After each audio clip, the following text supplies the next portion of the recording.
नहीं होती है। हाँ? मतलब जैसे प्रेसिडेंट नहीं। नॉमिनेट करता है 12 मेंबर को। देखो, अपॉइंटमेंट और नॉमिनेशन में डिफरेंस ढूंढना ही नहीं, इलेक्शन और नॉमिनेशन में ढूंढना है। नॉमिनेट स्पीकर कर रहा है, इलेक्शन हाउस कर रहा है।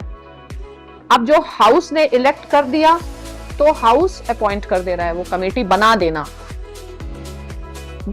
नॉमिनेशन मतलब नामित, नाम देना, और इलेक्शन मतलब चयन करना। और चाहे चयनित हो, जैसे आप आईएएस में चयनित भी होंगे तो भी अपॉइंटमेंट तो होगा। हाँ, अपॉइंटमेंट का मतलब हुआ ऑथराइज्ड बॉडी। अभी बस ये चीज ध्यान में रहनी चाहिए कि critically analyse the role of PAC पे हम कितना लिख सकते हैं, घर जाके वो लिखो जरूर। और ये अपने ऑप्शनल में भी आ सकता है, कहीं भी आ सकता है।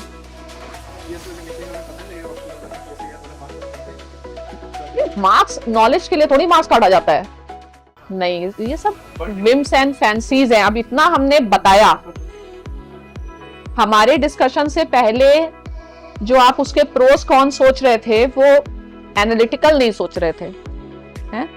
रट रहे थे।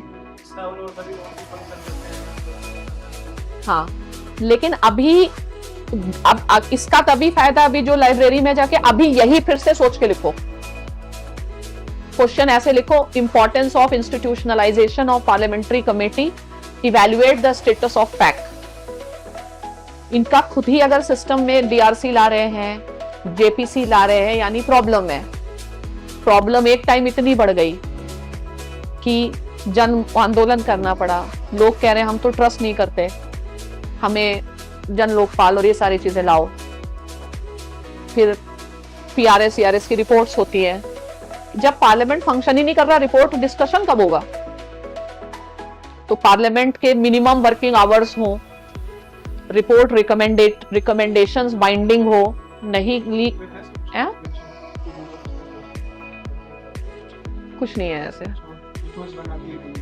सारा कुछ खेल इंटेंशन का है। इसीलिए अम्बेडकर कह रहे हैं पब्लिक वो कॉन्स्टिट्यूशनल मोरालिटी पे सब।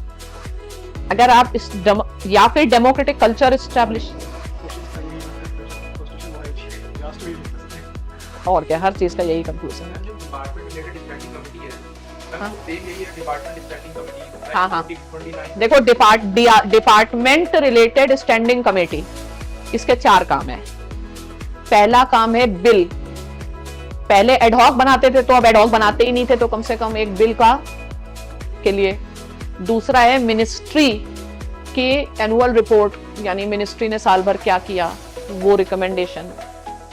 तीसरा वही है जो ग्रांट्स मांगी जा रही हैं, यानी कि एस्टिमेट कमेटी की जो बातें वो अगले साल लग रही थी, तो एक रास्ता बीच का निकाला गया। डिपार्टमेंट रिलेटिंग स्टैंडिंग कमेटी एक तरीके से एस्टिमेट की कुछ कमी और पब्लिक अकाउंट की कमी को मिला करके बनाई गई। वेलफेयर बहुत कुछ है ना, मुश्किल है, लेकिन अभी जो उसको लिख के देखो, खुद से लिख के देखो कहाँ अटक रहे हो, क्योंकि अभी के अभी नहीं लिखोगे फिर कंसोलिडेट नहीं होगा। Okay, yes. ये वहां पहले पार्लियामेंट में एक्चुअली बहुत चीजें, अभी पहले यही खत्म करते हैं। अब मेन तो हो गई, कंसेप्ट तो आपको आ गया। एस्टिमेट मैंने बनाया तो था प्रिविलेजेस पढ़ाने के लिए, I will do privileges committee में। अब एस्टिमेट थ्योरी तो रह गई, एस्टिमेट के फैक्ट्स आपको पता है, उसका फंक्शनिंग के वीकनेस लिख लेंगे और डीआरसी की खास बात लिख लेंगे।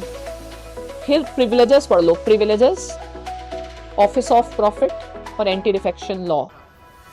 मुझे ऐसे लगता है कि इस पे भी क्वेश्चन आ सकता है, एमपी लैड है, और एक क्वेश्चन वुमेन रिजर्वेशन, एक क्रिमिनलाइजेशन। फिर उससे हम लोग उसमें घुस जाएंगे इलेक्शंस में, आरपीए वारपीए में।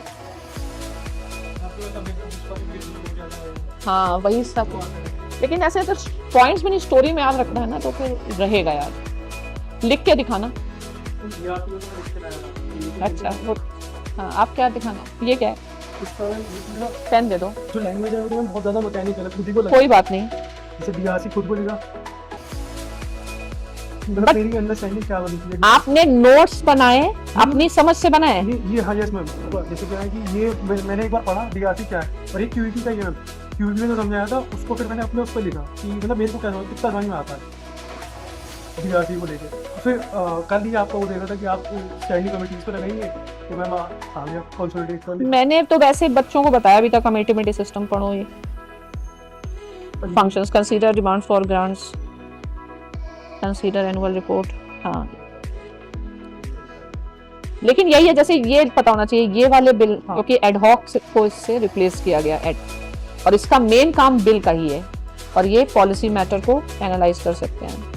मतलब स्टैंडिंग कमेटी का मतलब ये स्टैंडिंग कमेटी है, ये तो जनरल हुआ। ठीक है, ऐसे बहुत बार पढ़ने से चीजें दिमाग में आती। ठीक है।